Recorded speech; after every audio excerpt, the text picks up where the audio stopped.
Olá, o senador Wilder Moraes, do PP do Estado de Goiás, apresentou um projeto de decreto legislativo no âmbito do Senado Federal, convocando a população brasileira para um plebiscito a respeito da revogação do Estatuto do Desarmamento. Trata-se do projeto de decreto legislativo do Senado 175, de 2017, que formula 3 perguntas à população para que sejam respondidas quando das próximas eleições em 2018, as eleições presidenciais, para o próprio Congresso, para o governador, enfim, esse plebiscito seria realizado conjuntamente com as eleições gerais do próximo ano. Esse projeto vem sendo recebido com bastante desconfiança por quem já acompanha o processo de revogação do Estatuto do Desarmamento, principalmente o PL 3722 de 2012, que já está pronto para votação no plenário da Câmara dos Deputados, justamente porque não se tem a certeza ou se tem bastante desconfiança a respeito das intenções que estão por trás dessa proposta.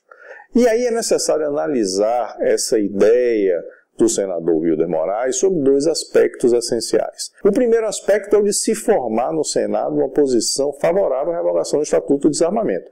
Até hoje o Senado tem sido uma barreira muito grande a essa discussão, porque toda iniciativa que se tem naquela Casa Legislativa, no âmbito do Senado Federal, dentre os senadores, sempre estiveram voltadas a o reforço do próprio Estatuto do Desarmamento. No âmbito do Senado, o discurso que imperava até hoje era o discurso de se reforçar o Estatuto, de se estabelecer ainda mais restrições para o acesso às armas de fogo no nosso país. E agora, com essa proposta, o viés é completamente outro. A ideia do senador Wilder Moraes é justamente revogar o Estatuto. A própria justificação apresentada para o projeto, que propõe a realização de um plebiscito, já deixa isso bastante claro. Há ali toda uma narrativa demonstrando que a legislação restritiva atual é um enorme fracasso, não produziu nenhum efeito na redução da nossa violência e que, por isso, é uma legislação que precisa ser revista. Tive a grande satisfação de ser nominalmente citado nessa justificação junto com o professor Bené Barbosa, do Movimento Viva Brasil, com referência ao trabalho que realizamos nesse contexto, mostrando através de estudos, levantamentos, o fracasso dessa legislação que nós temos hoje, e isso é um ponto muito positivo, muito importante. O senador Wilder Moraes é relator no Senado da proposta de reformulação da segurança pública no país.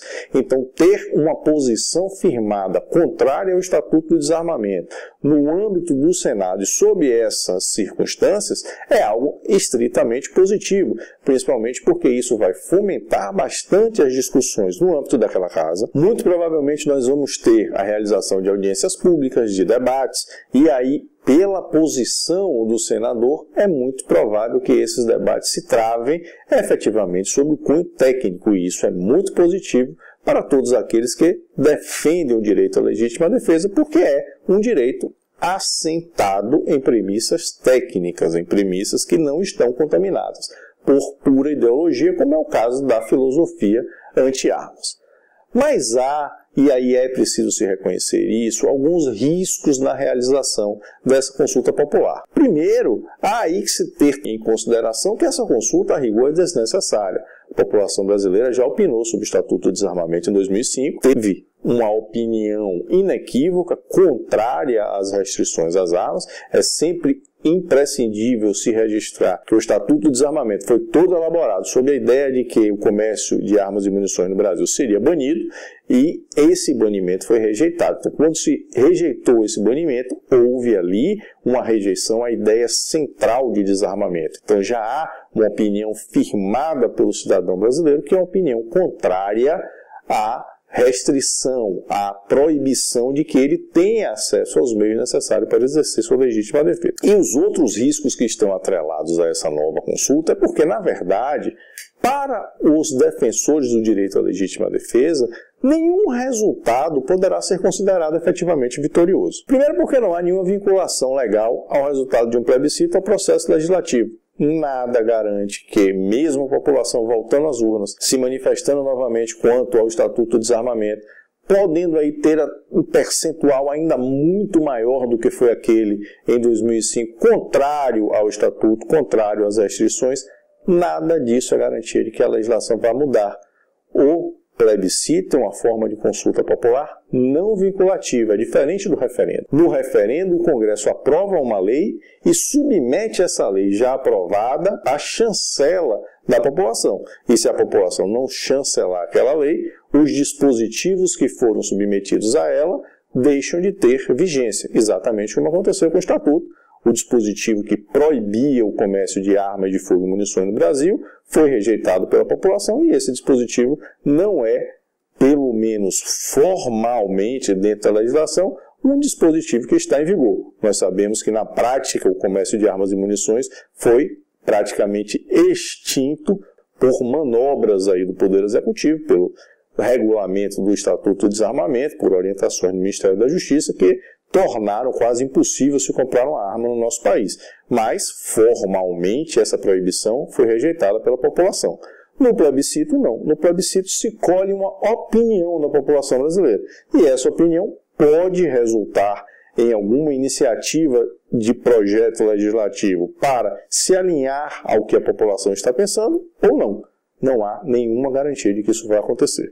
Portanto, não há ganho efetivo se a população voltar às urnas e ser contrária, ainda com percentuais muito mais significativos, ao Estatuto do Desarmamento. Isso não vai ser garantia de que a legislação vai ser efetivamente derrubada. Um outro ponto é que as perguntas que estão feitas, são 3 perguntas dispostas nessa proposta de decreto legislativo, são perguntas que segmentam. A primeira pergunta é relativa à posse na área rural. A segunda pergunta relativa, em âmbito geral, ao porte de arma. E a terceira pergunta, repetindo quase a segunda, mas em relação à posse. Então o indivíduo vai ser chamado para responder sobre 3 coisas. Sobre porte de arma na área rural, sobre porte geral de arma e sobre posse de arma. Então há aí a possibilidade de se ter distorções nesse resultado.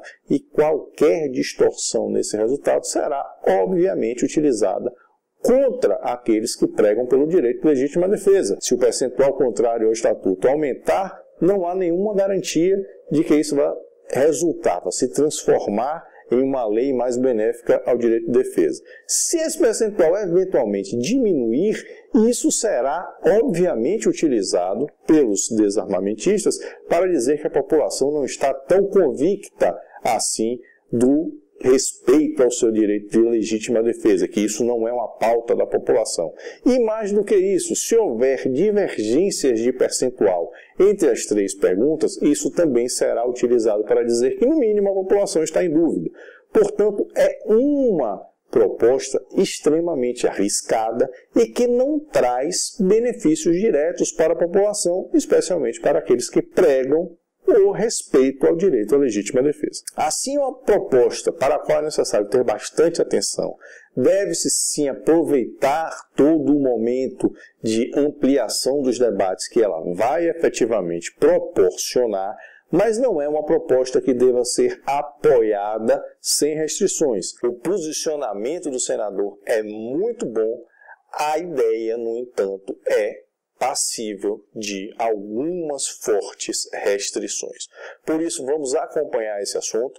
Quem sabe até no desenvolver das discussões, se fique claro para o próprio autor da proposta que é desnecessário realizar esse plebiscito, que basta haver o respeito àquilo que já foi decidido lá em 2005 e principalmente que isso se traduza na aprovação do projeto de lei que busca efetivamente revogar o nosso estatuto.